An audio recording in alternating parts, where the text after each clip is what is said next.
విశాఖ జిల్లా భీమినిపట్నం నియోజకవర్గం తెదేపా అభ్యర్థి గంటా శ్రీనివాసరావు నామినేషన్ ప్రక్రియ కార్యక్రమానికి భీమునిపట్నం తెదేపా కార్యాలయానికి తెదేపా జనసేన బీజేపీ నాయకులు కార్యకర్తలు వేలాదిగా తరలివచ్చారు.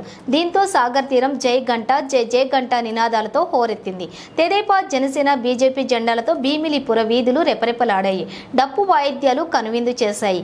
మహిళలు కోలాటాలతో సందడి చేశారు. గుర్రాలపై తెదేపా జెండాలతో కూర్చుని ప్రత్యేక ఆకర్షణగా నిలిచారు.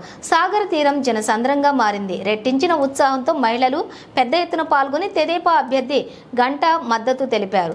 భీమునిపట్నం నియోజకవర్గంలోని 62 పంచాయతీలతో పాటు 9 వార్డుల నుంచి పెద్ద సంఖ్యలో కూటమి నాయకులు కార్యకర్తలు హాజరయ్యారు.